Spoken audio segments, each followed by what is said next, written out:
Muy buenas tardes a todos, bienvenidos. Le damos la bienvenida de la Comisión del Colegio de Profesionales de Higiene y Seguridad Laboral de la provincia de Córdoba. Eh, Queremos agradecer a la Superintendencia del Riego y Trabajo que nos posibilita dar esta serie de capacitaciones hacia toda la comunidad de Córdoba. Agradecer a Germán de Estéfano, que es el sugerente de sugerencia de prevención de la Superintendencia del Riego. Queremos agradecer al Ministerio de Promoción del Empleo y la Economía Familiar, a la ministra Laura Llure, a su director de Capacitación y Formación Profesional, Julio Castro, a la subsecretaria de Capacidad y Rehabilitación e Inclusión del Ministerio de Salud, a la doctora María Teresa Puga, al presidente de la Cruz Roja Argentina, filial Córdoba, doctor Luis Troca, y a todos los colegas que venimos haciendo el esfuerzo de ofrecerle lo mejor para que nos vayamos capacitando en lo que es prevención, que es lo nuestro. Así que, bueno, esto parte de lo que nos propusimos con un equipo de colegas, de tratar de ofrecer lo que es lo nuestro, la prevención, y llevarlo a todos los ámbitos y a todos los colegas de la provincia de Córdoba. Esta forma parte de una serie de capacitaciones que tiene que ver con la prevención y los cuidados de la salud. Así que, bueno, hoy el disertante es el licenciado Cristian Gatti, que nos formará sobre los cuidados a tener en cuenta en el uso de los elementos de protección personal en el personal de la salud. Cristian es un colega, profesional de higiene y seguridad de la Gerencia de Prevención y referente en la provincia de Córdoba, así que, bueno, espero que sea de utilidad, que lo disfruten, que lo aprovechen. Le decimos que va a estar Lorena y Rocío tomando nota de las consultas que puedan hacer por el chat, en lo cual al final de la disertación de Cristian se van a contestar a todas. Sin más que agradecer, le damos la palabra ahora a Cristian. Buenas tardes y bienvenido a todos. Muy buenas tardes. Muchas gracias, Gustavo, por la invitación. Siempre para nosotros es un placer, un gusto poder estar compartiendo, sumando para esta tarea que hacemos de la prevención de todos los días. Hoy particularmente nos toca estar en este contexto de pandemia, del COVID-19, donde creo que muchas de nuestras acciones de prevención se han visto enfocadas en este sentido. Y bueno, esto es un poco también el motivo de la charla de hoy. Vamos a hablar un poco de lo que es EPP en el ámbito sanitario. Y bueno, vamos a ver algunas cuestiones. Lo interesante de esto es que como todos estamos, o creo la mayoría de los participantes estamos trabajando dentro de lo que es higiene y seguridad, la idea fue tener otra mirada de lo que son los EPP.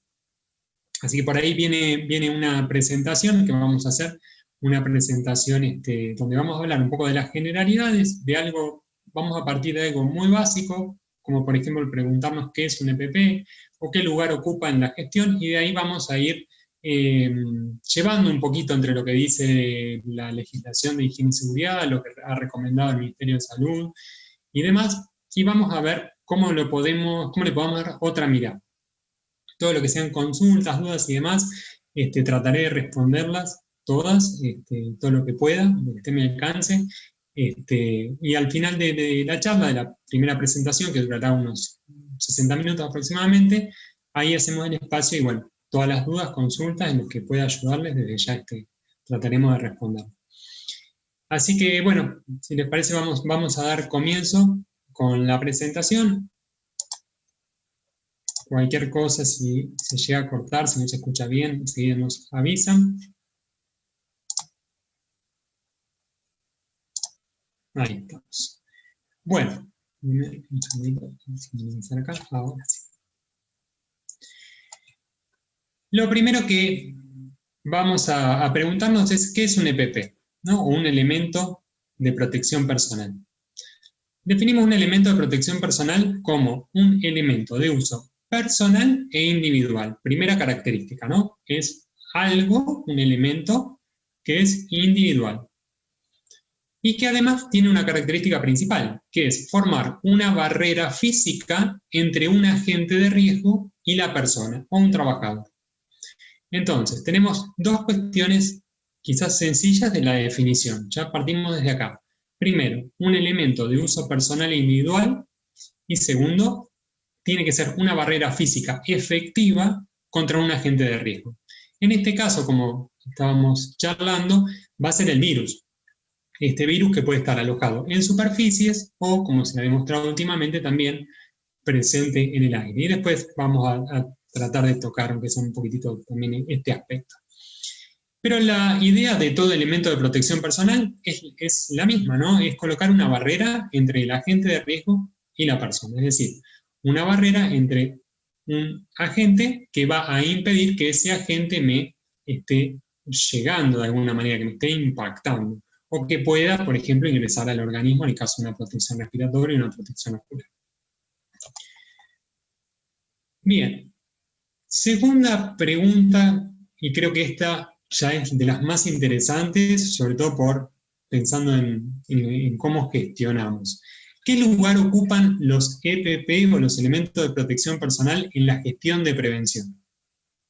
Entonces yo me preguntaría, ante un agente de riesgo, ante una exposición, ¿qué lugar le doy dentro de la gestión que tengo que hacer a los EPP? Y para eso se me ocurrió una imagen, por ahí, no sé si compartirán, pero imagínense que todos decimos, bueno, no podemos trabajar como astronautas, ¿no? Entonces, pensando en un ideal, decimos, bueno, tener todos los EPP, la mayor cantidad de EPP posible, ¿no? Entonces, dentro del ámbito sanitario, hoy con el tema de COVID y demás, bueno, quizás un médico estaría súper bien protegido con todo un traje de astronauta, como estamos viendo en la imagen, ¿no? Pero creo que no es la idea. Justamente, y ahí viene la pregunta, ¿no? ¿Qué lugar ocupan en la gestión? Es decir, ante un agente de riesgo, lo primero que pensamos es, ¿cómo voy a proteger al trabajador? Bueno, ¿qué EPP le voy a dar? Digamos, eso no deberíamos gestionarlo al menos de esta manera, ¿no? Y fíjense, ¿qué dice el 351? Los EPP deben ser proporcionados a los trabajadores y utilizados mientras se agotan, y ahí vamos, mientras se agotan todas las instancias científicas y técnicas tendientes a la aislación o eliminación de los riesgos. Entonces, es verdad que hay que utilizar EPP, que hay que suministrarlos, el empleado lo tiene que suministrar y los trabajadores lo tienen que utilizar.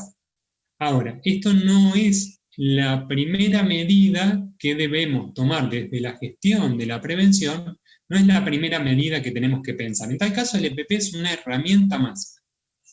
Esto es como el tema de las mediciones. Miren, lo que es el virus hoy, yo ya hace un tiempo lo sostengo, lo podemos gestionar como un agente de riesgo más. Y ahora vamos a ver algunas características. Si yo me tengo que enfrentar a un agente de riesgo y lo tengo que gestionar, muchas veces asocian, tengo, por ejemplo, una sustancia química en el aire, y lo primero que pienso es hacer una medición. Bueno, justamente le decimos no, y eso no es lo primero que tenemos que pensar. Tengo un agente biológico, tengo un agente químico con el que puedo estar en contacto. Lo primero que voy a pensar es, ¿qué EPP voy a usar? Bueno, en realidad no. En realidad sí es cierto que voy a pensar en un elemento de protección, pero ese elemento, lo ideal sería que sea, como dice acá, mientras se agotan, es decir, que sea temporal, y a veces porque no, desde el punto de vista técnico o de la posibilidad del proceso, quizás lo tenga que seguir utilizando. Pero la idea es que siempre como primera medida preventiva, será el análisis del riesgo y la evaluación de cuáles son todas las posibilidades que tengo de tomar acciones concretas, acciones técnicas, medidas como se llaman, también lo nombra la normativa, esas medidas de ingeniería o administrativas, para eliminar o minimizar el riesgo. De esta manera ya descartaría el EPP. Entonces, si yo me voy a exponer, vamos a suponer un ejemplo, en un laboratorio voy a estar fraccionando ácido sulfúrico. Bueno, lo primero que voy a pensar es, ¿tengo que usar una máscara? Bueno, en realidad lo primero que yo tendría que pensar es cómo podría captar los vapores de ese ácido de manera tal de que la concentración residual que quede en el aire no afecte al trabajador. ¿Cómo lo voy a captar? ¿Cuánto aire voy a tomar? O quizás, ¿cómo podrían ser las corrientes de aire para barrer el contaminante o cómo lo voy a diluir? Es decir, distintas técnicas que la higiene propone. Ahora, diré, bueno, pero no tenemos la campana y lo tenemos que hacer o hasta que llegue la campana. Bueno, quizás ahí sí entonces recurre a un elemento de protección. Pero ese es el concepto de elemento de protección. Y lo traemos, digamos, un poco como reflexión, porque sí, todavía aún continuamos viendo que muchas veces la primera medida preventiva fue el EPP. Y a veces cuando nos preguntamos, ¿y por qué usan el EPP y no instrumentan una medida de control? Quizás muchas de esas respuestas es, bueno, no sé, de repente porque se eligió eso o no hay una respuesta clara. Inclusive el 351 esto lo toca en distintos aspectos. Si ustedes leen el capítulo de ruido, inclusive es bastante específico. En el articulado dice, bueno, repite esto, ¿no? El protector auditivo, mientras se agotan otras instancias, autorizado por la autoridad competente. Entonces, esto tiene una base técnica, y esa base técnica es esta, que la idea no es usar un elemento de protección. ¿Y por qué? Entonces, digamos, vamos a un pasito más. ¿Por qué vamos a pensar que no es la primera medida?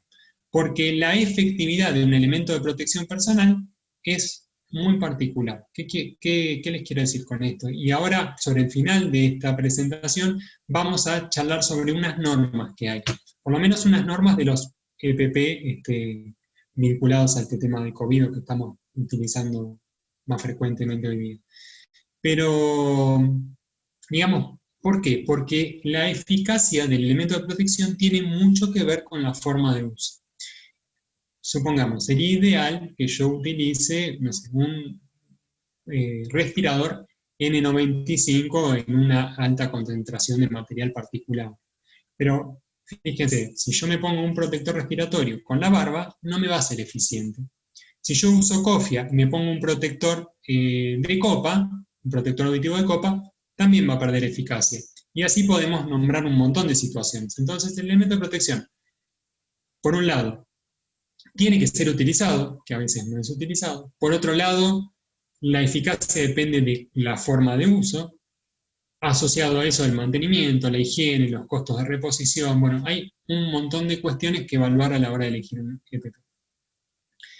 Y siguiendo en esta reflexión, la ley 19.587, nuestra ley de higiene y seguridad en el trabajo, fíjense que nosotros hablamos recién de las instancias técnicas, las normas científicas, y fíjense qué interesante que la propia ley nos dice, la higiene y seguridad en el trabajo va a determinar qué es un EPP.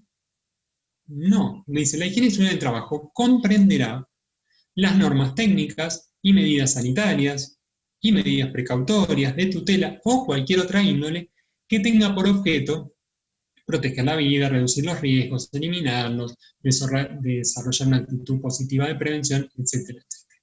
Y les resalto esto en rojo, ¿no? La higiene y seguridad del trabajo, es decir, la gestión de la prevención que hacemos desde higiene y seguridad no está resumida a una primera decisión de un EPP, sino que es un conjunto de normas, métodos, estudios científicos, validaciones, medidas sanitarias, control de ingeniería, control administrativo y un montón de cuestiones dentro de las cuales están los EPP. Así como decimos con una medición, dentro de toda la gestión de higiene ocupacional en una empresa, bueno, ahí también aparece la medición como una herramienta, pero digamos, no son la primera elección. ¿Y por dónde empezamos entonces? Bueno, ahora lo vamos a ver. Teniendo en cuenta esto que venimos comentando, también les quería que reflexionemos sobre esto que el Ministerio de Salud justamente publica. Fíjense qué interesante. Las medidas de precaución respecto al COVID comprenden la higiene de mano, la higiene respiratoria, el uso de EPP o equipo de protección personal, pero miren acá, según evaluación de riesgo. Entonces, el uso de EPP, y acá ya introducimos otra mirada más, según la evaluación de riesgos, entre otras muchas cosas. Bueno, llegamos hasta acá. Hasta ahora sabemos, o más o menos pudimos ir viendo, que el EPP, digamos, no debería ser nuestra primera elección. Sabemos que la propia ley de higiene y seguridad, es decir, el espíritu de la legislación de higiene y seguridad, nos propone trabajar de forma amplia en la gestión, no resumido en un EPP. Y después, en la reglamentación de esa ley, también les quería, como dijimos al principio de la charla, la idea es que la mayoría de nosotros estamos trabajando en higiene y seguridad, bueno, a ver cómo encaramos esto de definir los elementos de protección desde el rol de los servicios de higiene y seguridad y de medicina del trabajo. Y ahí vamos a tratar tres ejes. El primero, determinación. La determinación de los EPP. Dice el 351, fíjense que el año 79, que también tiene bastante tiempo, que nos lleva diciendo esto. La determinación de la necesidad de uso de estos EPP, entonces, el determinar cuándo hay que utilizarlos, la aprobación que van a tener esos EPP, que es otro tema, las condiciones de uso, es decir, en qué condiciones voy a utilizar ese EPP, cómo, cuándo, dónde, durante cuánto tiempo, y la vida útil de ese EPP va a estar a cargo del responsable del servicio de higiene y seguridad en el trabajo, con la participación del servicio de medicina del trabajo, en lo que refiere a su área de competencia. Entonces, resalto tres puntitos de esta primera definición de la determinación. Por un lado, dice, la necesidad de uso de EPP está a cargo o tiene que ser gestionada por el Servicio de Higiene y Seguridad. Entonces, estamos en una, si vamos a pensarlo desde el punto de vista del ámbito sanitario, con la cuestión del COVID, bueno, obviamente que hay necesidad de uso de EPP. Y quiero hacer un paréntesis. El ámbito sanitario, un centro de salud, un hospital, un consultorio inclusive de odontología, son a mí en lo personal, en lo profesional, es la actividad que más me gusta, o una de las que más me gusta, una de las que tengo mucha experiencia, incluso pasé por la industria farmacéutica que también me gusta mucho, y les digo que son, para aquellos de ustedes que tienen experiencia quizás trabajando también en lo que es sanidad, son actividades en las que podemos encontrar prácticamente casi todos los agentes de riesgo. Les diría casi que aplican el 351 desde el primer al último artículo y la 295 de la misma manera, ¿no? Yo, un centro sanitario, no hablamos de un consultorio externo, pero hablemos de una clínica o de un hospital, ya sea público o privado, algo de mediana complejidad, algo que tenga un quirófano, aunque sea un quirófano, una pequeña UTI. Básicamente yo o al menos en lo personal lo veo como si fuésemos a un parque industrial. Imaginémonos que entraron a un centro de salud y es como entrar a un parque industrial, donde tenemos un montón de empresas que pueden tener riesgos en común. Yo voy a un parque industrial y sé que el riesgo eléctrico en toda empresa lo voy a encontrar, el riesgo de incendio en toda empresa lo voy a encontrar, y después cada empresa que está en el parque industrial, además de estos riesgos en común, también tiene riesgos particulares y propios de su proceso, de su actividad. Bueno, el centro de salud es exactamente igual. Si dentro de un centro de salud estoy recorriendo, estoy observando, analizando la parte de odontología, va a ser muy distinta a cuando evalúe la parte de enfermería, cuando evalúe medicina nuclear, el quirófano, la UTI, bueno, ni hablar si tiene morgue, o sea, cada una de las partes que en realidad funcionan interconectadas tienen riesgos muy diferentes, pero si bien compartimos el ámbito de la sanidad y los riesgos propios, inclusive químicos, biológicos, ergonómicos, bueno, encima hay todo tipo de riesgos, realmente deben ser analizadas y pensadas desde puntos de vista diferentes. No podemos definir, sobre todo, insisto, voy a tratar de cerrarlo al EPP porque podríamos, si nos ponemos a hablar de EPP justamente en los centros sanitarios, teniendo en cuenta todas las variables que hay, bueno, podríamos tener charlas y charlas enteras, ¿no? Porque decir, un consultorio de odontología, como decimos, que nos puede parecer algo simple. Y mira, puedes tener un autoclave de óxido de etileno, puedes sacar placas, puedes trabajar con acrilatos, o sea, un montón de cuestiones. Y solamente estamos hablando del consultorio de odontología. Si hablamos de medicina nuclear, bueno, nos metemos en otro mundo, y si hablamos de quirófano y UTI, nos metemos en otro mundo. Y no solamente desde el punto de vista de la higiene ocupacional, sino también desde la seguridad, ¿no? No sé, si lo quiero llevar a riesgo eléctrico, no sé, el sector de extracciones tiene una clasificación y un riesgo totalmente diferente al del quirófano, y a su vez del quirófano totalmente diferente a la sala de enfermería, ¿no? Y pensando, volviendo ahora sí a la determinación de los EPP, bueno, pensando en esto que dijimos recién, la determinación de la necesidad de uso va a tener que ser con este enfoque, es decir, subdividir áreas, subdividir procesos, hacer evaluaciones y análisis de riesgo para recién ahí sí poder definir cuándo vamos a utilizarlo, en qué condiciones vamos a utilizarlo y cuál es la vida útil. Y vuelvo a estos tres puntitos: aprobación interna, utilización y vida útil. Es, creo yo, importante definir por escrito y tener procedimientos al respecto sobre la aprobación interna, la utilización y la vida útil. Tenemos mucha experiencia con esto en todo tipo de industria. Y es algo que, ustedes saben, nosotros muchas veces cuando hacemos una inspección o algún tipo de investigación, muchas veces preguntamos esto: bueno, ¿por qué eligieron ese guante? ¿Por qué eligieron ese respirador y no otro? ¿Por qué eligieron un protector de copa y no un endoural? Bueno, lo elegimos por esto, muy bien. ¿Y siempre usan el mismo? ¿Siempre compran la misma marca? ¿Siempre es el mismo modelo?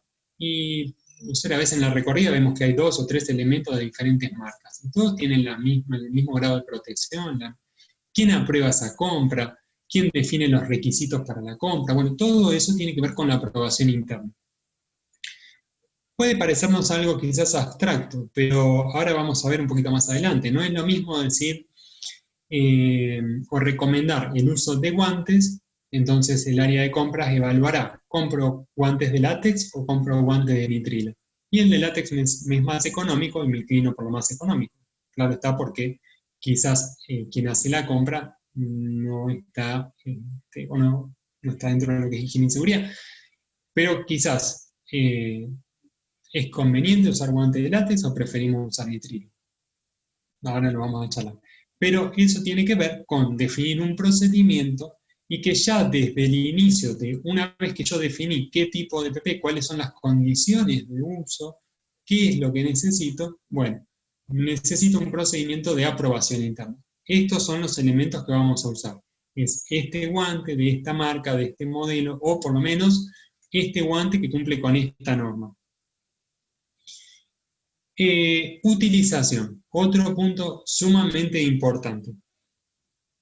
La utilización también tiene que estar definida por escrito y tiene que ser producto de la evaluación y del análisis de riesgo. Porque decir, bueno, recomendar, tienen que usar un protector respiratorio. Bueno, hoy sabemos que no es necesario en todas las áreas un protector respiratorio o del mismo tipo.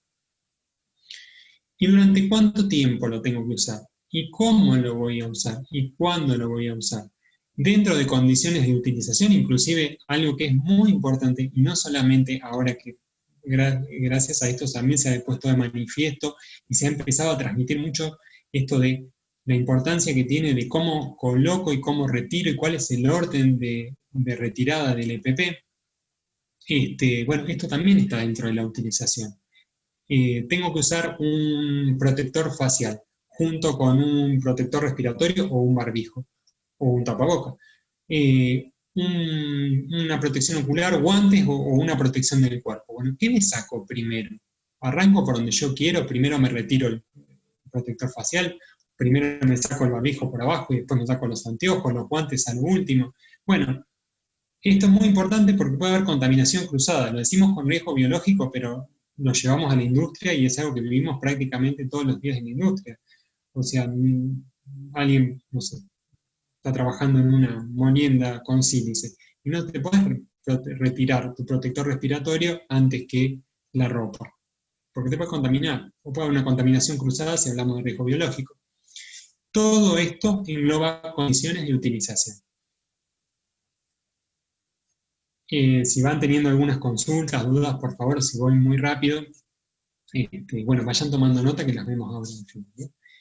Y la vida útil, otro gran tema que es la vida útil, ¿no? Y ahí los acompaña en el sentimiento en cuanto a que es difícil definir la vida útil, me ha tocado, dentro del ámbito privado también, porque además recurrimos al fabricante muchas veces y le decimos, bueno, y compré este respirador, ¿y cuánto me dura? Y te dice, y según el uso. Y vos decís, bueno, ¿y según el uso cómo? Bueno, llevándolo específicamente al tema COVID, específicamente dentro de COVID, a su vez al centro sanitario. Habrán leído, hay varios estudios respecto a la vida útil, sobre todo de este elemento insumo crítico que son los protectores respiratorios o los barbijos, ya sean los barbijos quirúrgicos o los famosos N95. Hay varios estudios científicos. Algunos dicen dura 48 horas, otros dicen 72 horas, otros dicen son 72 horas si lo usas 8 horas por día, pero si lo usas menos de 6 horas son 7 días. A ver, como responsables de higiene y seguridad hay que definir cuál es la vida útil, esa es la realidad. ¿De qué nos vamos a valer? Nos vamos a valer de lo que nos diga el fabricante dentro de la información que nos puede aportar y de los diferentes estudios científicos que puedan obtener. Esa es la realidad. Hoy este tema de COVID, y siendo los respiradores un insumo crítico, que en algunas áreas de medicina tenemos que usar este famoso N95, no en todas, ahora lo vamos a ver, pero sí en muchas áreas, bueno, se puso sobre la mesa la falta de insumo y todos empezamos a decir, bueno, ¿y cómo hacemos? ¿Y es necesario cambiarlo todos los días? ¿Lo tengo que cambiar más de una vez por día? ¿Me dura una semana? Bueno, es un tema, les quiero decir, que lo vimos no acá en Argentina, sino en el mundo entero. Habrán leído los que llegan todos los meses, lo que publica el CDC también, lo que ha publicado España, si quieren ir al otro lado del charco, como le digo yo. Y, a ver, ¿qué está pasando? Reino Unido también, Australia también. Bueno, a nivel mundial se han hecho un montón de estudios. La realidad es que hay resultados de estudios, pero que no hay una definición en concreto. O sea, si ustedes buscan qué dice, a ver, digo países que son de referencia en materia o que seguimos, ¿sí? También los profesionales de higiene y seguridad, ¿no? Países que llevan investigación adelante, como recién comentamos, España, Francia, Italia, Reino Unido, Australia, Canadá, Estados Unidos, bueno, no quiero dejar, no es una lista exhaustiva, pero sí, son los países que vienen publicando material, y la verdad es que nadie lo pudo definir.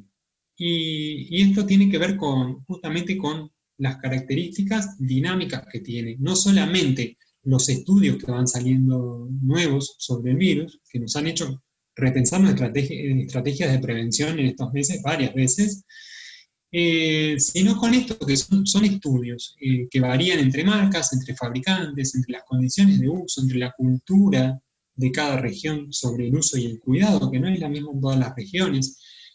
Entonces no podemos hoy tener, o por lo menos quizás ustedes, no sé si coinciden o si han leído, pero no hay alguno de los estados que haya salido a definirlo. Sí van a encontrar muchos estudios, como por ejemplo, pueden encontrar en la página de los CDC, otro tema interesante que es cómo esterilizarlos, cómo recuperar estos barbijos, estos respiradores N95, que han probado, por ejemplo, ensayos de los 4 métodos, ¿no? Óxido de etileno, calor seco, húmedo y demás. Y bueno, esto es lo que tenemos a nivel mundial hoy día. Entonces, valen esos estudios, tomarnos de esos estudios y definir el procedimiento. Acá lo importante es que los servicios definan basados justamente, obviamente con la evidencia que han podido obtener y que lo definan. Y después es importante seguir las novedades y los nuevos estudios que van saliendo día a día, porque la realidad es que este virus es algo que hemos vivido nuevo y que nos ha llevado justamente, bueno, a estar en estudio y tránsito permanente. Esto de vida útil, miren, lo venimos charlando desde hace muchísimos años. Hoy, como les digo, con este tema del virus y que es un insumo crítico, obviamente se puso más sobre la mesa. Ahora, lo hemos vivido desde ya. ¿Cada cuánto tengo que cambiar un protector endeural? ¿Cada cuánto cambio un protector respiratorio si estoy trabajando en una molienda, si estoy trabajando en una carpintería? Bueno, no es un tema nuevo, ¿no? Bien. Dijimos, hay que definir el uso de los elementos. Y hablamos del análisis de riesgo. Bueno, fíjense que ahí en la disposición de la Super, de la 16, está puesto el tema del análisis de riesgo como primer punto de partida. También lo dice el Ministerio de Salud, ¿no? Los servicios de higiene y seguridad deben determinar a partir del análisis de riesgo, a partir de un análisis de riesgo, en qué tareas o circunstancias vamos a utilizar el EPP o la ropa de trabajo específica en función a la exposición. Y también, bueno, como le decíamos, lo dice la autoridad sanitaria, el uso de EPP para los trabajadores de salud justamente requiere de una evaluación de riesgo. Bueno, y daría también mucho para hablar sobre evaluaciones de riesgo, pero la realidad es que esto de analizar o evaluar el riesgo es prácticamente una tarea que tenemos día a día de higiene y seguridad. Es nuestro ABC, es nuestro primer paso. Entonces, un análisis de riesgo es parte de la gestión del riesgo, que es lo que hablamos al inicio, es decir, hacer una gestión, no tomar una medida correctiva o preventiva solo por el hecho de observar una posible exposición, sino hacer un análisis y una gestión. A ver, analizar el riesgo tiene que ver y es fundamental en el centro de salud por esta variabilidad, no solo de actividades, sino de las posibilidades de exposición. Analizar el riesgo tiene que ver con probabilidad y peligro, ¿no es cierto? Esto creo que es la base de lo que es la definición de riesgo, la probabilidad y el peligro. Y obviamente que el peligro va a estar, ¿no? Ese es el virus que está presente. Ahora, ¿dónde está la variable? Siempre en la probabilidad. Y es la probabilidad justamente que va a ser variable en cada parte del centro de salud. No es lo mismo el triage que la UTI, que el quirófano. No es lo mismo, inclusive, y no lo hablamos solamente para los profesionales, es decir, los médicos, los enfermeros, pero también tenemos personal auxiliar, tenemos personal de mantenimiento, tenemos personal de limpieza y desinfección, tenemos personal de tratamiento de ropa, tenemos personal de gestión de residuos, tenemos personal administrativo, es decir, tenemos áreas donde evidentemente la exposición no es la misma, la posibilidad de contacto no es la misma, y además de eso, yo quiero hacer hincapié en algo para sumar a esta evaluación y análisis de riesgo, que es todos los factores, todo tipo de factor, factor concordante sería, todo factor que incide sobre esa probabilidad. ¿Qué quiero decir con esto? Tenemos que conocer cuáles son las vías de transmisión del virus. Y cómo es, dijimos al principio, bueno, el virus lo podemos gestionar, la exposición como un agente de riesgo. Llevémoslo, si quieren, a algo más conocido. Estamos en una carpintería y tenemos el polvo de madera. Bueno, bien, se corta la madera, se emite el polvo al ambiente laboral. para poder analizar quién está expuesto, y si todos están expuestos de la misma manera, obviamente que tenemos que hacer un análisis, por ejemplo, de cómo es la partícula, tamaño de partícula, qué tipo de madera corto, cómo es la ventilación, ¿no? ¿Cómo es la ventilación? ¿Cómo son las corrientes de aire? ¿Cuál es la humedad? O sea, hay un montón de factores que van a determinar la probabilidad. Y en esto del virus pasa lo mismo, ¿no? Dentro del centro sanitario tenemos una condición favorable, que los sistemas de ventilación no son tan aleatorios como en la industria, que no está regulado. Pero dentro de los centros de salud, industria farmacéutica, laboratorio y demás, lo tenemos bastante regulado. Entonces, obviamente, dentro de una UTI y un quirófano, el sistema de ventilación no es el mismo que en el resto. Pero, atención, si me tendré que preguntar, sobre todo con esta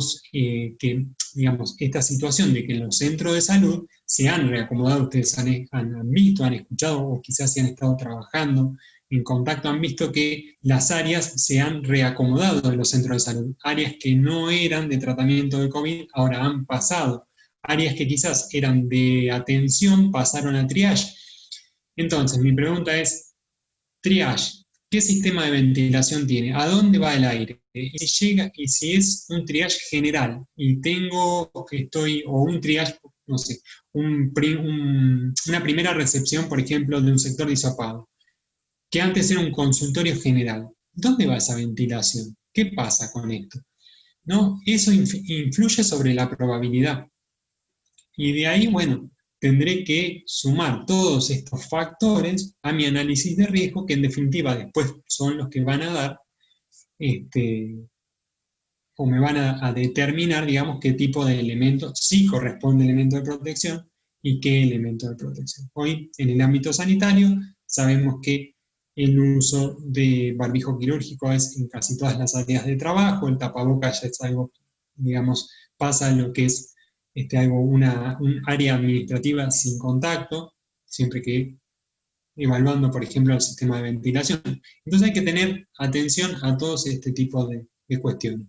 Habrán visto, por ejemplo, o hemos visto durante este tiempo muchos operativos, por ejemplo, sanitarios que se han dado, y hemos tenido aquí en la provincia también, por ejemplo, en los geriátricos, cuando de repente aparecían casos en los geriátricos y tenía que intervenir personal sanitario ya ingresando dentro del geriátrico para poder reubicar, tomar a los abuelos y reubicarlos, ¿no? Trasladarlos, algunos en ambulancia. Y fíjense cómo entraban, qué elementos de protección utilizaban, ¿no? No eran los mismos, inclusive no son los mismos ni siquiera que los de un centro de salud. ¿Y por qué? Uno se pregunta, veo más protegido a esa persona que entraba a un geriátrico, un factor de protección muy superior, quizás a alguien que trabaja en una UTI. ¿Por qué puede ser esto? Bueno, ahí primer punto de reflexión, ¿no? Bueno, si ustedes ven, por ejemplo, en esto de los geriátricos, entran con una protección de cuerpo entero y un PAPR, un purificador de aire forzado. O sea, un equipo de protección respiratoria de alta eficiencia, ¿no? Un PAPR ya es alta eficiencia. De PAPR ya saltamos a una protección, a un tubo de aire, o sea que no estamos hablando de una protección sencilla. ¿Y por qué? Bueno, justamente tiene que ver con esto. Entran a un lugar donde hay casos confirmados, entran a un lugar donde se desconoce la situación hasta que entramos, pero sabemos que el virus está. Desconocemos las condiciones de ventilación, pero entramos a un lugar cerrado, entonces, ante ese desconocimiento, ¿cuál es la medida preventiva? Máximo nivel de protección. Ahí sí, máximo nivel de protección. Pero es una situación particular, porque justamente es desconocida. Es distinta a lo que nos pasa en el centro de salud, donde la situación es conocida, donde justamente hacemos análisis y evaluación de riesgo de la tarea que se está desarrollando. Bueno, espero que más o menos se entienda el concepto que trato de transmitir, pero si no, por favor, nos van escribiendo y vamos viendo. ¿Cómo vamos con el tiempo? Vamos bien. Bueno, tercer eje, Asistencia. Los servicios de higiene, seguridad y medicina del trabajo deben brindar también asistencia permanente ante cualquier consulta de los trabajadores respecto a las medidas de prevención adoptadas. Bueno, esto también va y figura en la disposición 16. Y acá también, desde higiene y seguridad, tenemos que brindar asesoramiento, tenemos que brindar contención también a los trabajadores. A ver, todo elemento de protección sirve si se usa. Eso lo dijimos hace unas filinas atrás. Sirve si se usa, pero si se usa bien, además, ¿no? Entonces son dos cuestiones, que se use y se use bien. Y en este punto es importante generar la conciencia, esto que muchas veces charlamos y que también tenemos en la formación y que a veces conversamos, que es la cultura de seguridad, que es generar la cultura, bueno, tenemos que acompañar eso, ¿no? Porque van a encontrar, y lo he vivido mucho inclusive en los laboratorios, van a encontrar siempre las dos miradas, los dos extremos. Aquel trabajador que te dice que le puede pasar cualquier cosa, o que todo es cancerígeno, que todo va a estar mal, y aquel trabajador que te va a decir, no, yo no utilizo nada porque me puedo tomar un sorbito de ácido clorhídrico a la mañana y no va a pasar nada, yo sé que no pasa nada. Siempre van a estar esas dos miradas. Entonces nosotros tenemos que tratar de asesorar y de acompañarlos generando conciencia, digamos, eso lo resolvemos con asistencia, como dice la resolución, asistencia permanente, generando conciencia. Bueno, es creo también un trabajo que hacemos todos los días, ¿no? Capacitaciones, charlas de 5 minutos, demostrar cómo es el uso, que la gente le pierda un poco el miedo al EPP, pero que se tenga respeto en el correcto uso, ¿sí? Porque recordemos que sirve si se usa correctamente. Bueno, perdón, antes de pasar a esta. Esto es un poco, haciendo un repaso rápido ¿no es cierto? Porque podríamos hablar un montón, de la definición y de cómo, a ver, por lo menos 3 ejes principales de este rol que tenemos los servicios de higiene y seguridad, o mejor dicho, profesionales de higiene y seguridad, en cuanto a la gestión de los EPP. Y los tratamos de llevar un poco al centro de salud. Y siguiendo en esta línea, les comparto también lo publicado por el Ministerio de Salud sobre los EPP recomendados, ¿no? Y ahora vamos a hacer una acotación. EPP recomendados por servicio, por área, además. Acá tengan en cuenta que es una recomendación, y esta recomendación es la misma que tiene la OMS, PAO, que ha publicado CDC, puede encontrar alguna variable. Creo que Colombia volcó en su procedimiento prácticamente el mismo. Con lo cual, digamos, a ver, en general, a nivel mundial, las recomendaciones son muy similares. Puede haber algunas variaciones, pero son similares. ¿Y en qué hacen hincapié estas recomendaciones? A ver, recuerden que el Ministerio de Salud primero decía, todo parte de una evaluación de riesgo, y esto es una recomendación, ¿sí? Y fíjense que justamente está en función a esta probabilidad de exposición, ¿no? Entonces, ¿dónde está la clave? Fíjense en el renglón de enfermeros, dice, si se realiza un procedimiento que genere aerosoles, se utilizará, bueno, un N95, una protección respiratoria. Si no, por ejemplo, camilleros, bueno, una vez realizado el traspaso, se retira los EPP y habrá que ver cómo es el traslado, si traslada a casos confirmados o posibles de COVID, y demás, si pueden estar separados o no. ¿Qué pasa con el triage? Si el triage va a tener casos sospechosos, no es lo mismo, no es este mismo triage. Ahí habla de vigiladores, también haciendo un poco alusión a lo que son lo que dijimos recién, el personal auxiliar.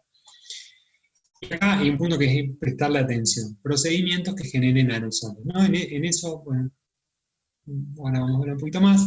Médicos, dice, durante barbijo quirúrgico, en general la recomendación es el barbijo quirúrgico, camisolines, ropa descartable, guantes, protección ocular, es decir, la protección de las vías respiratorias con un barbijo quirúrgico está presente en todos los puestos. La protección ocular también deberíamos tenerla en cuenta en todos los puestos.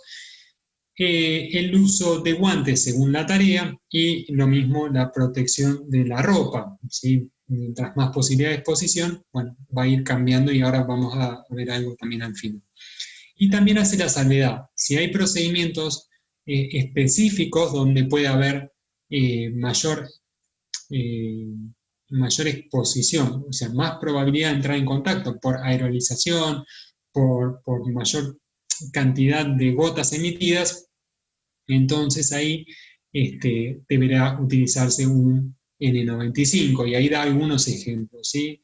Lo que es el hisopado, que lo habrán visto también bueno, en estos operativos que se han hecho, en la intubación, la broncoscopía. Fíjese que muchos de estos salvo hisopado, la mayoría de los procedimientos ya son de UTI, ¿no? Pero bueno, ahí sí ya necesitamos una protección respiratoria, eso es importante. Y bueno, sigue personal que maneja ropa, personal de limpieza, personal de rayos, personal de laboratorio.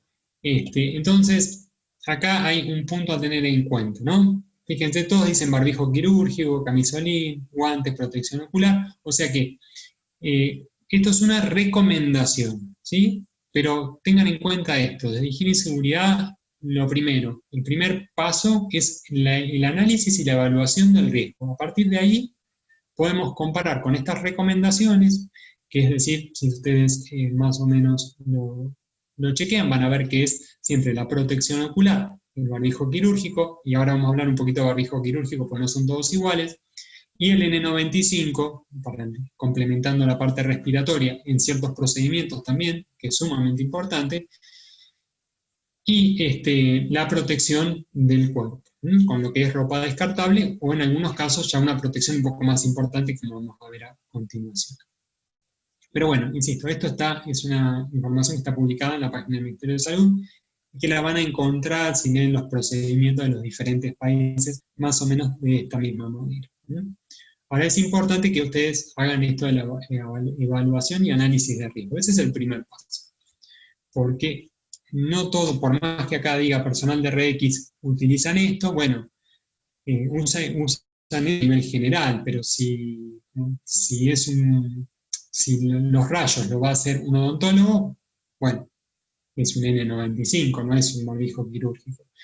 Entonces, siempre tener en cuenta esto de que el riesgo se compone de la probabilidad, y cuando hablamos de probabilidad es cómo me vinculo, cómo me relaciono con ese agente de riesgo, en este caso que es el virus. Estamos bien. Estaba repasando el tiempo porque no, bueno, ya habrán visto que por ahí empiezo a hablar y no me quiero exceder. Les propongo que a continuación hagamos un repaso de algunas normas que inclusive figuran en las guías de la SRT también, y así retomamos un poquito esto de barbijo quirúrgico, N95 y unas definiciones más. Empezamos por lo más sencillo,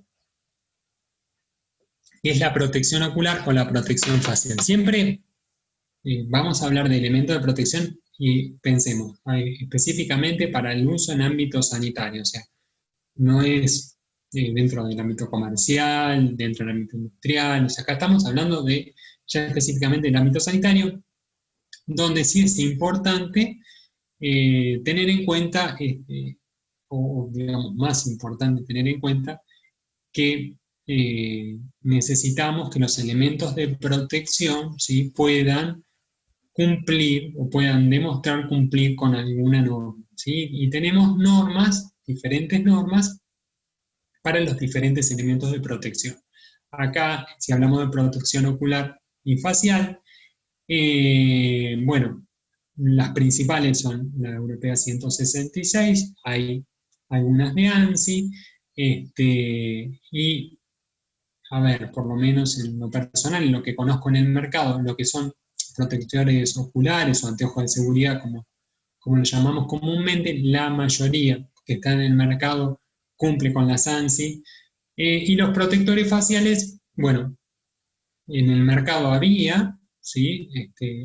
Aquellos fabricados que respondían a norma, y van a encontrar también aquellos que pueden responder a norma, pero que no están probados, o no están certificados, o que directamente no han sido diseñados bajo norma. Hoy por hoy, como les digo, el tema de elementos de protección, sobre todo estos insumos que se han vuelto críticos, vamos a encontrar en el mercado, bueno, muchos elementos que se han fabricado y puede que algunos no cumplan las normas. Entonces, bueno, desde higiene y seguridad veamos, evaluemos, y de vuelta acá caigo en esto de la aprobación interna, ¿no?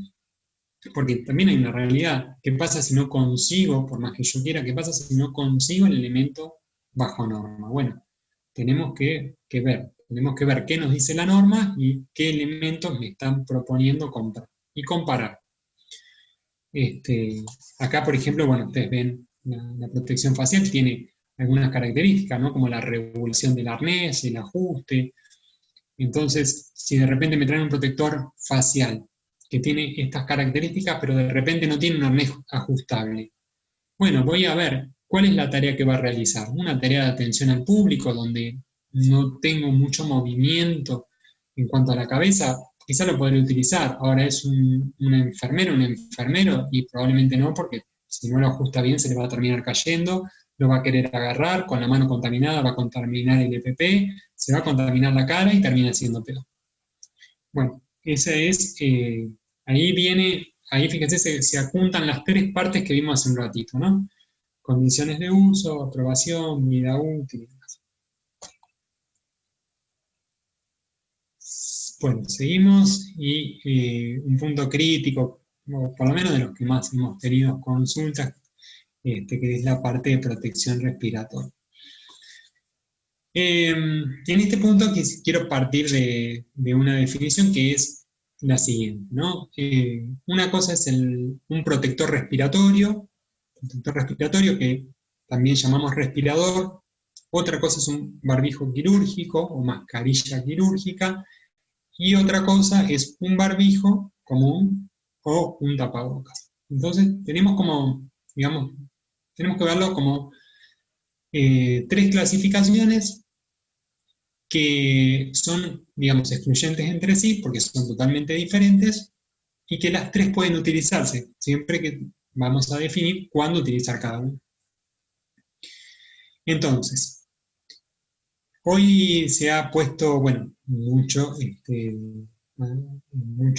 publicidad han tenido los respiradores o protectores N95, ¿no? Y entonces hablamos del N95 y si hay, si no hay, si consigo, y si está certificado, clasificado y demás. Y bueno.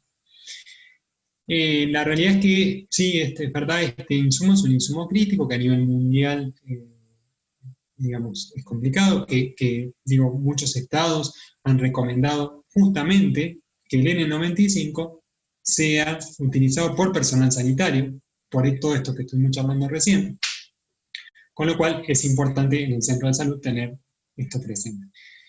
El N95 en realidad es una clasificación que responde a NIOSH, ¿sí? El N95 es una clasificación, se habla de un 95% de eficiencia, y después tenemos una clasificación superior. Están los de 99, N significa que no resistente al aceite, pero para el virus estaría perfecto. Pero es una clasificación, ¿sí? de NIOSH. Y después tenemos la otra clasificación, que es la de la norma UNE, que también está vigente, que también la vamos a poder encontrar en el mercado. O sea, yo voy a comprar un protector respiratorio y me dicen, bueno, N95 no tengo, pero te puedo ofrecer este. Y uno ve, como ven ahí en el dibujito que yo le puse abajo, que está la marca y demás, y tiene que decir, bueno, qué clasificación tiene. Y dice FFP2. ¿Qué significa? Bueno, en realidad es otra clasificación y es similar al N95, nada más que tiene un 92% de eficiencia, pero que estaría cumpliendo la función de protección perfectamente. O sea, el N95 y FFP2, digamos que cualquiera de los dos puede utilizarse. Y también hay de protección superior y de protección inferior. Siempre nosotros decimos para estas condiciones de exposición FFP2 o FFP3, que significa, o la traducción sería media máscara de cara, ¿sí? Full o máscara de cara completa. En realidad nosotros a la máscara de cara completa le llamamos a otra cosa, le llamamos a la máscara que viene con el protector incluido. Esto sería una media máscara para nosotros, es full face pieces, 2 significa el grado de protección. Y por otro lado, tenemos entonces las mascarillas quirúrgicas, ¿sí? O como veíamos en el cuadrito de recién, que le dicen barbijo quirúrgico. Y estos también tienen una norma, ¿eh?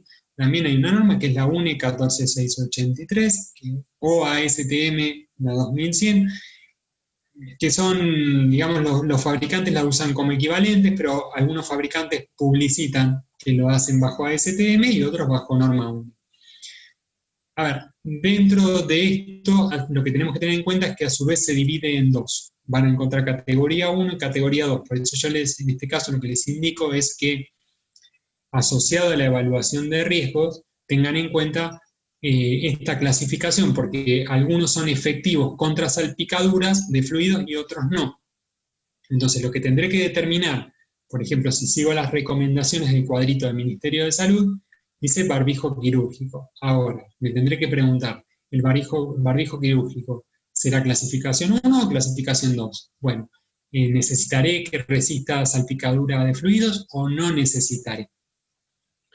Bueno, en esta cuestión, eso sale del análisis del riesgo de las tareas y ahí podrán ir definiendo uno u otro. ¿Y qué queda por fuera de esto? Los barbijos comunes o los tapabocas, que no hay una norma para un tapaboca. Hoy normalmente, tanto los barbijos comunes, y en algunos casos ahora los tapabocas en menor medida, pero los barbijos comunes, han tratado de imitar la fabricación de los protectores del tipo N95, que básicamente tiene que ver con los materiales de composición y la cantidad de capas. Entonces van a escuchar que dice, tengo un barbijo tricapa, o de 5 capas. Bueno, habrá que ver entonces qué tipo de capas son, porque, por ejemplo, hay algunos que te venden unos barbijos que son impermeables. Bueno, entonces también me tendré que preguntar cómo sale la respiración, cómo pasa el aire. Si yo me pongo una bolsa de nylon, ¿sí? Y el aire no va a pasar por el nylon, y me dicen, no, este barbijo es buenísimo porque no pasa ninguna gota. Es genial porque no pasa ninguna salpicadura, ¿no? Claro, está perfecto, pero si vos le pones un nylon y no pasa la gota, ¿el aire por dónde entra? Porque por el nylon el aire tampoco pasa. Entonces, ¿por dónde va a entrar el aire? Por los costados. ¿Y dónde está la debilidad del N95, del FFP2, de una semimáscara, hasta de una máscara de cara completa, si quieren? ¿Dónde está la debilidad? En el puente nasal y en la parte esta de cachetes y la barbilla. ¿Por qué? Obviamente por la variabilidad de la fisonomía. Por eso no es casualidad que los N95, que han sido fabricados bajo normas, tengan un puente nasal de un material específico, ¿no es cierto? Que ese puente nasal se pueda moldear. Bueno, estas son las cuestiones, digamos, que tenemos que tener en cuenta a la hora de la elección del elemento. Otro punto más, así no me extiendo mucho más, también a tener en cuenta es, vieron que en esta foto que yo les pongo abajo dice la marca, dice la clasificación. Bueno, esto es porque está fabricado bajo lo que pide NIOSH. Bueno, lo que pide también la norma UNE. Pero podemos encontrar protectores N95 fabricados, inclusive a nivel nacional, que no van a tener quizás la marca o la clasificación, la fecha de expiración o la expiration date. Bueno, no significa que no cumpla, no significa que esté mal, o no tiene las dos banditas amarillas, entonces no es N95, no. Y de vuelta, como ha habido una necesidad y se ha tenido que fabricar, y se han fabricado productos que cumplen, El tema es que estos que vienen así, eso se llama codificación del elemento, es una norma para que NIOSH los certifique como elemento válido. Acá en Argentina puede haber un fabricante que no ha fabricado bajo la norma NIOSH, o que no ha pedido validación a NIOSH y por tanto no ha adherido a la codificación. En ese caso, lo que sí quizás sería interesante preguntarle al fabricante, bueno, ¿cuál es el método por el cual lo fabricó? O que me dé algún tipo de prueba de cómo lo probó, para que realmente me demuestre que es N95. ¿Sí? Bueno, por último, tema guantes, simplemente decirles, estamos casi sobre el tiempo, pero que también hay normas para los guantes, preferentemente nitrilo, sobre todo en el ámbito sanitario se usa mucho guante de látex, y el problema del látex es la alergia al látex, ¿sí? El personal sanitario pasa muchísimas horas con los guantes colocados en contacto con el látex, y si alguno es propenso por su condición, digamos, ya por la condición inherente de su sistema, bueno, puede desarrollar alguna alergia, que es lo que no tenemos con el nitrilo, ¿sí? Y por último, para cerrar con esta parte, la protección del cuerpo. Y la protección del cuerpo también tiene una norma, que es la norma UNE, y hay dos normas, la 14325 y 14126, que las pueden buscar también, están por internet. Hay una nota técnica de prevención del Instituto de Higiene y Seguridad de España, que las toma y hace un resumen, un lindo cuadro, muy bien trabajado, que les resume un poco las características principales de los tipos y hace una comparación del grado de protección de riesgo biológico y de riesgo químico, que es de lo que habla estas dos normas UNE. Van a ver estos dos que yo les puse en la fotito. Les puse el tipo 4 y tipo 5. Hay tipo 6, hay tipo 1, 2, 3 también. Pero estos son los más frecuentes. El tipo 4, que tiene banditas rojas, banditas azules y demás, es el de mayor protección. Y lo identifican los fabricantes generalmente con este tipo de banditas de colores, a diferencia del tipo 5, que es un grado menor de protección, porque tiene costuras termoselladas y tiene un grado adicional de protección a la costura, para hacerlo totalmente impermeable por la costura. ¿Cuál es el punto débil de la protección del cuerpo? La costura, siempre lo fue. Igual que el tiempo de penetración, ¿no? Cuando yo estoy en la industria química pido el tiempo de penetración.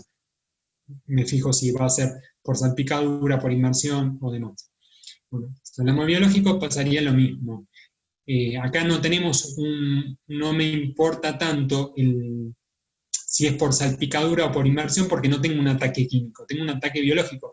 Y el biológico no va a interactuar con el material, no lo va a degradar. Lo que necesito es que el biológico quede por fuera y mi cuerpo por dentro. Entonces, ¿dónde está el punto débil? En las costuras y en los sellos. Y de ahí el nivel de protección. Bueno. Voy a salir un poquitito de acá, si ustedes me permiten. Vamos a ordenar la presentación. Bueno, esto es, una introducción, porque obviamente es una charla cortita de tiempo que tenemos, podemos hablar muchísimo sobre esto, pero tratamos de hacer foco en la gestión de prevención, ¿sí? Enfocarnos en esto, en que no solamente sabemos que hay una necesidad de uso de PP, claro está. El tema es cómo llevamos la gestión de prevención de la higiene y seguridad y hacemos un uso racional del insumo y también pensamos en un uso eficiente. Por eso pusimos esta fotito al principio de un astronauta. ¿Sí? Obviamente que si entramos vestido de astronauta no sería el mejor grado de protección. Pero eso también atenta contra el desarrollo de las tareas. Si a ustedes les ha tocado utilizar elementos de protección personal, bueno, saben que no es lo mismo ir a hacer una tarea con el casco, el protector ocular, los anteojos, te pones el protector respiratorio, te empaña el anteojo, tenés el guante, no te puedes acomodar el anteojo, la ropa te traba. O sea que el elemento de protección personal es una adición, es una carga. Por eso hablamos de un uso consciente y racional. Bueno, hasta acá la presentación, espero que pueda haber aportado algo, o traer un poquito más de luz en este tema, por lo menos una mirada que podemos compartir o no, y bueno, quedamos, si les parece, estos próximos minutos para preguntas, porque quizás es un tema que lo tenemos enfocado desde un punto de vista, pero hay varios puntos de vista, varios enfoques que podemos tomar. Así que si quieren podemos pasar a, bueno, tener algunas preguntas o poder conversar un poquito. Excelente, Cristian, excelente, como siempre. Bien clarito y bien explicado y conciso. Mira, surgió una pregunta en el chat que si bien no está orientada a lo que es EPP, te la hacemos para ver si podés evacuarle algunas dudas. Javier consulta, con respecto al sistema de ventilación o ambientación climática, ¿por qué la prohibición de los split? Bueno, es un tema interesante y quizás el tema ventilación es largo, de hecho publicamos 2 guías ya de la superintendencia, es largo. Pero tengamos en cuenta esto. A ver,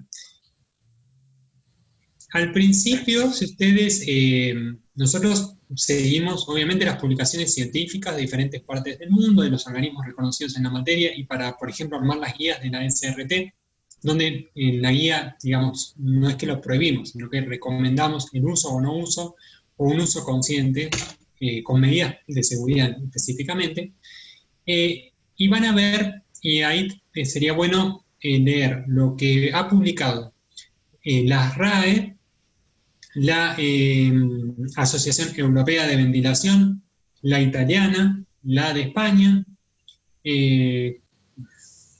bueno, y hay algunos estudios más que ahora no recuerdo, pero bueno, por lo menos nosotros estuvimos haciendo una comparación de todas las publicaciones científicas de estos organismos,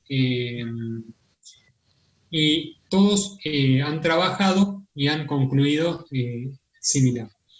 Y si ustedes se fijan, hace ya varios meses, si me equivoco fue por mayo, la RAE había publicado que justamente los sistemas de ventilación eran un factor determinante, contribuyente en la propagación del virus. Eso fue como el primer aviso, ¿no? Como diciendo, bueno, ojo con esto, hay que trabajar, porque esto se venía sumado a un montón de estudios científicos. Después en junio pasa lo del frigorífico alemán y se publica el estudio de la transmisión y después hay varios estudios más, estuvo el estudio del centro de salud casualmente que atendió a los contagiados del crucero con muestras de superficies, de aire, bueno, se ha llegado a toda una conclusión sobre eso y en definitiva, lo que hoy inclusive las RAE, si ustedes leen esa publicación, cambió y dice las RAE. No dice el aire acondicionado no tiene ninguna influencia en la transmisión del virus, sino dice el uso eficiente de los sistemas de acondicionamiento, de ventilación y acondicionamiento de aire pueden contribuir en la gestión de la prevención para la lucha contra el COVID. Y es correcto. Entonces, un sistema de ventilación puede ayudarnos a prevenir la propagación del virus, pero también puede ayudarnos a diseminarlo. Entonces, ¿qué quiero decir con esto? La RAE lo dice en este sentido, porque si nosotros leemos todas las normas americanas, e inclusive vamos, por ejemplo, cuáles son los códigos de ventilación de los organismos, de los edificios públicos o de los edificios educativos en Estados Unidos, en los cuales la RAE recomienda, tenemos que encontramos filtros de eficiencia en los sistemas de ventilación mínimo MER 13 o MER 14, porque ahora lo elevaron de 13 a 14. Entonces la RAE está diciendo, no te dice te prohíbo el sistema, te dice te elevó un grado de protección. Y mi pregunta en este sentido, en Argentina deberíamos decir, ¿cuál es el grado de protección? Vos tenés un MER 14, un MER 15, un MER 16, que ya sería un EPA en tu sistema de ventilación. En general, y sacando por ahí laboratorios o industrias, centros de salud que lo tienen regulado de una manera particular, digamos, no encontramos estas características. Entonces, si hablamos de un sistema de ventilación, tenemos que hablar de un sistema de ventilación en forma integral, donde debemos conocer las corrientes de aire, la recirculación, el sistema de filtración. ¿Cuál es la clasificación de tu sistema de filtración? de dónde estás tomando el aire, hay recirculación o no, hay ventilación cruzada, hay áreas que se reconvirtieron, el sistema de ventilación deja de funcionar, tenés un sistema de ventilación automático o manual, y tu sistema de ventilación se ajusta por ejemplo, de niveles de CO, de dióxido de carbono. Claro, de dióxido de carbono. Que hay algunos sistemas, quizás de los más automáticos, que se ajustan por dióxido de carbono, que tiene que ver con la cantidad de renovaciones. Entonces, digamos, es lo mismo que un sistema de ventilación me esté variando la velocidad del aire o la dirección del aire en forma automática, y no.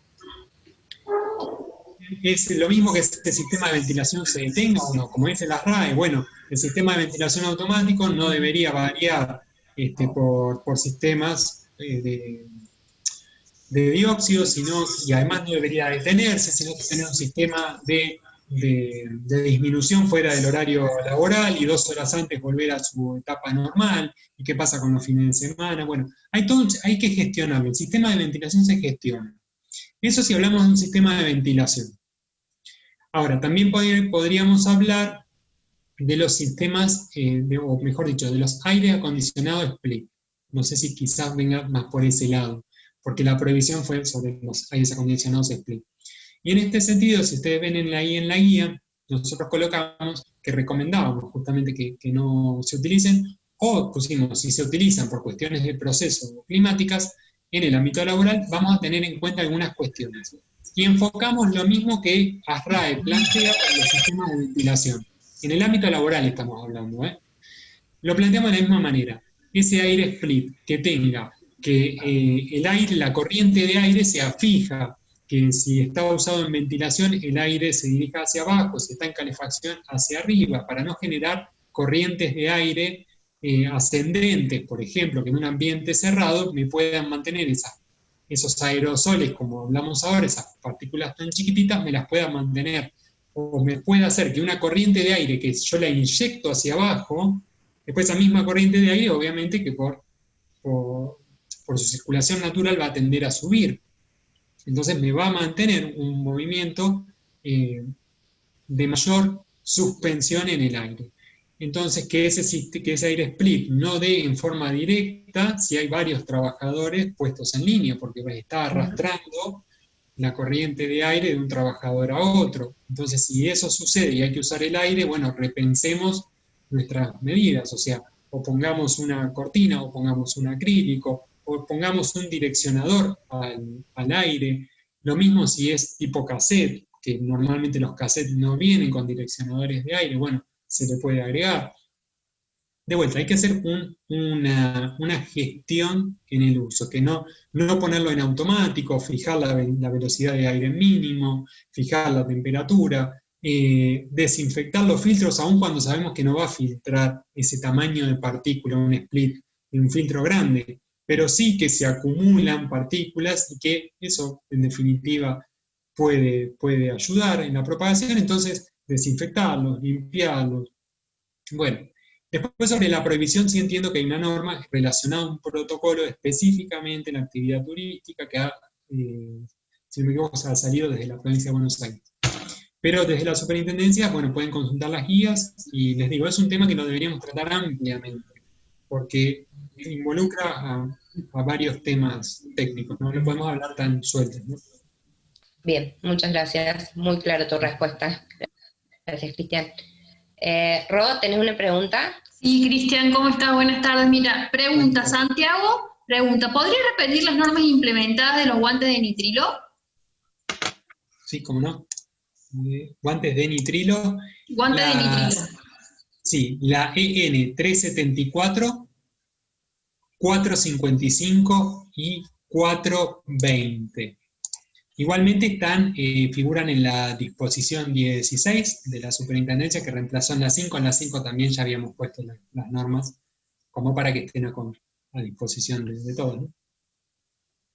Quedó claro lo que nos preguntaba Santiago. Consultan más o menos qué eficacia tiene el tratar de estirar la vida útil de los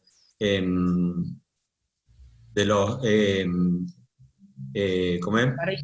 de los barbijos quirúrgicos, utilizando lavándolo, o utilizando alcohol al 70% o alguna de esas. Esa es la consulta que hacen. Interesante, muy bueno, pues nos lo preguntamos también muchas veces. Bueno, a ver, si hablamos de barbijo quirúrgico específicamente, el rociado con alcohol no está recomendado, en ningún caso, para los N95 tampoco, y los quirúrgicos se reemplazan directamente, no se pueden reutilizar. Eso sería, estamos hablando además en un ámbito sanitario. Perfecto. Sí, se ve que consultan porque por ahí no le entregan la cantidad que le tienen que entregar, se ve, y bueno, y suele suceder a veces en algunos establecimientos. Sí, fíjense que inclusive, digamos, el material es distinto. Un N95 podemos conversar, sí, es verdad que lo podemos llegar a usar más de una jornada, pero bueno, en los barbijos, las mascarillas quirúrgicas, eso es otro material, otro elemento, otra forma de ajuste. No lo podríamos ni siquiera someter a alguno de los procesos por los cuales, por ejemplo, estudió NIOSH de desinfección, no lo podríamos esterilizar, entonces lamentablemente no hay algún estudio que nos diga, que nos permita tener algún elemento para decir sí, podemos extenderlo tanto tiempo. Sí, porque creo que es una realidad que muchas empresas les otorgan a los empleados los N95 y los empleados los están lavando. Después de la jornada los lavan y vuelven a continuar usándolo. Claro, Sí, claro. una realidad que estamos viviendo hoy por hoy. Ahí hay otra serie de consultas que han hecho. Sí, bueno, te la consulto. ¿Cuánta vida útil tiene la indumentaria utilizada por médicos que realizan hisopados? A ver, entiendo que las distintas jurisdicciones han definido, las autoridades sanitarias de cada jurisdicción tienen, de hecho, un procedimiento sobre la vida útil. En realidad lo que utiliza, porque en el hisopado se utilizan además varias capas, y la externa entiendo que es solamente por la jornada laboral y después la descartan. Pero también, ese tipo de camisolín descartable no lo pueden someter a un proceso de desinfección o limpieza por el tipo de materia. No es como esta ropa de protección que yo les mostré en el Power hace un ratito, que es así, podemos utilizarla varias jornadas, inclusive porque se puede desinfectar, no así en descartable. Tengo otra pregunta, Cristian. Pregunta María de los Ángeles López Osorio. ¿El super barbijo que realizó en la universidad en el CONICET es eficiente como un quirúrgico? Supongo que se refiere a un barbijo quirúrgico aquí. Sí, supongo. Miren, la verdad es que no tengo la información ahora para poder responderte esa consulta, porque no tengo la información de las condiciones de fabricación o cuál es la norma o certificación que tiene ese elemento. Sí, lo he visto, pero la verdad no he estudiado en particular ese elemento, así que no te quiero responder. Sí me imagino que debe estar, pero no lo tengo yo en este momento. Perdón. Bueno, hay una pregunta más respecto a tapabocas. Para la confección de estos tapabocas, ¿qué recomendación podrías dar vos en función de qué tipo de telas o especificaciones para los tapabocas caseros, no? Sí, bueno, hay algunas publicaciones también, y particularmente tiene que ver con el tema de los tapabocas. Lo que pasa es que tendríamos que diferenciar acá, para que no se malinterprete. Una cosa es el tapaboca en el ámbito laboral y otra cosa es fuera del ámbito laboral, ¿no? Entonces, fuera del ámbito laboral sí tenemos muchas recomendaciones y publicaciones y demás. En el ámbito laboral, nosotros si definimos que solamente usamos el tapaboca es porque no se requiere un elemento de protección. De hecho, el tapaboca no es un elemento de protección personal como lo definimos, ¿no? Es una medida higiénica, ¿sí? de higiene respiratoria. Entonces, si nosotros definimos el uso de tapaboca, Bueno, el tapaboca va a tener el mismo nivel que utilizamos para estar, por ejemplo, en la vía pública, para ir a hacer compras y demás.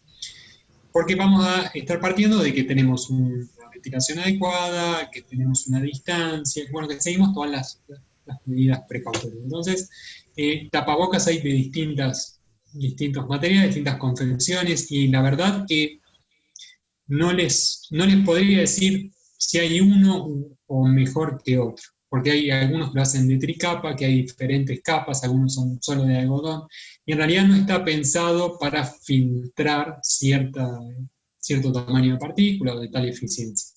Por eso es que la verdad que técnicamente no hay ninguna norma o algo establecido sobre lo que tenga que cumplir un tapaboca. Simplemente el tapaboca tiene la función de poder retener parte de lo que yo exhalo, también va a retener algo de lo más grande que pueda provenir en el aire, y esa es la función, y los distintos materiales con los que se fabrican los tapabocas la cumplen. Por eso ahí vamos de vuelta. Repensemos esto del análisis de riesgo y cuál es la función que queremos cuando decimos respirador, tapaboca o barbijo. ¿Por qué pensamos en utilizar eso? Perfecto. María Belén Magallanes pregunta, consulta, ¿qué sucede con los EPP que se desechan? Bueno, ahí nosotros recomendamos seguir lo que ha establecido el Ministerio de Salud. Pueden encontrar también, está en la disposición, hay un video inclusive en el canal de YouTube de la Superintendencia. Se descartan con procedimiento de doble bolsa, se coloca una bolsa dentro de otra, los EPP se descartan allí dentro. Una vez completadas las 3/4 partes de la bolsa, las dos bolsas se cierran, se etiqueta con una etiqueta que dice descartes de EPP, se le pone la fecha y se aguarda 72 horas antes de pasar a la recolección. Pasadas esas 72 horas, se puede rociar con alcohol el exterior de la bolsa y se la coloca para disposición. Eso fuera del ámbito sanitario. En el ámbito sanitario se está manejando como un descarte biológico tradicional. Como patógeno normal. Sí. Sanitario siguió normal. Melanie Cabrera, ¿qué vida útil tienen los trajes que mostró número 4 y 5? La vida útil ahí es larga, depende, ahí sí depende del uso, ¿no? Si lo vamos a usar solamente en operativos, bueno, voy a poder tenerlo mucho tiempo. Si la voy a usar todos los días y de repente es un camillero que está abocado, cotidianamente realiza traslados de casos sospechosos o confirmados de COVID o demás, bueno, hasta que se le deteriore. Ahí es importante que nosotros entrenemos o hagamos en forma conjunta con los trabajadores este ejercicio de ver cuándo el elemento presenta o puede presentar algún tipo de falla, ya sea que se ha estirado algún puño, ya no cierra bien alguna costura o demás. Mientras eso no suceda, el elemento tiene su vida útil normal, porque de vuelta no estamos hablando de un riesgo químico, sino biológico, y ese agente biológico no interactúa con el material. Entonces el material está sometido únicamente al desgaste mecánico producto del uso cotidiano. Perfecto. Bueno, Bien. vamos con las últimas preguntas. ¿Las batas lavables que venden en las casas de insumos médicos son efectivas para proteger al personal de salud, enfermeros y médicos? Esto lo pregunta Marta Faleto. Bueno, sí, en principio sí, pero va a partir del análisis de riesgos, como vimos también en el cuadro, ¿no? Porque no todos los médicos hacen lo mismo y no todas las enfermeras hacen lo mismo. Con lo cual, de hecho, hasta para hisopar, que se usa un protector facial y un protector N95, por fuera se puede usar una de esas camisolines o batas. O sea que efectivos son toda vez que constituyen una barrera. El tema es qué hago con eso después. Si lo puedo o no desinfectar, va a ser el condicionante para si lo puedo reutilizar o no. ¿Lo puedo desinfectar? Lo puedo reutilizar. ¿No lo puedo desinfectar? Lo voy a tener que descartar. Perfecto. Muchas gracias. Bien, claro. ¿Quedó alguna pregunta más? Hay una de Jorge Lombardix. Dice, las capas deben ser de polipropileno, poliestireno y algodón. El de Atom Protect no es del equivalente a 15 barbijos superpuestos, sino que resiste 15 lavados. Esa es la info que tiene en su envase. Sí, es la misma que yo leí. Lo que pasa es que la verdad como no tengo la composición o la norma o si fue validado, de qué manera fue el proceso de validación también es importante. La verdad que no te podría decir si equivale a 15 o a 5 o a 10. Y respecto a las capas de material, estos famosos tricapas sí tienen esos materiales que mencionan, pero bueno, de vuelta hay que ver el fabricante, porque realmente en estos meses hemos visto que hay desarrollo de todo tipo, y hemos encontrado elementos de la diversidad de materiales que se imaginan. Por eso no les podría responder en general. Lamentablemente acá tenemos que ver en particular. Por eso yo les hablé puntualmente de que es muy importante, sobre todo en este tiempo, definir las condiciones de aprobación. Porque pueden encontrar en el mercado una variedad muy, muy grande. Entonces es importante que nosotros definamos cuáles sí y cuáles no.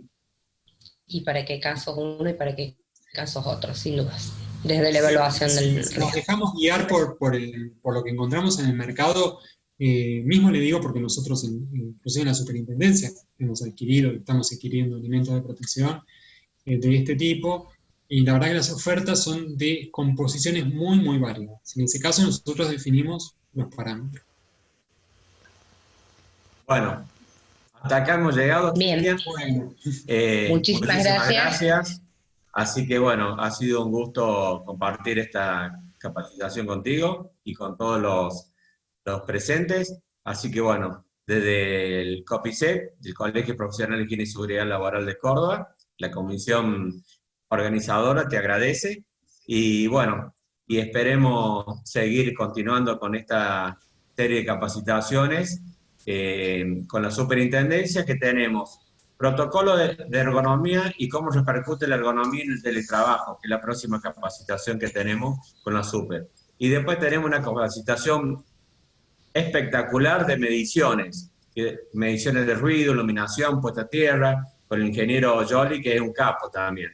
Así que, bueno, agradecer a todos los que siempre nos acompañan, y bueno, buenas tardes a todos. Muchas gracias. Gracias. Muchas gracias, Cristian. Gracias a ustedes.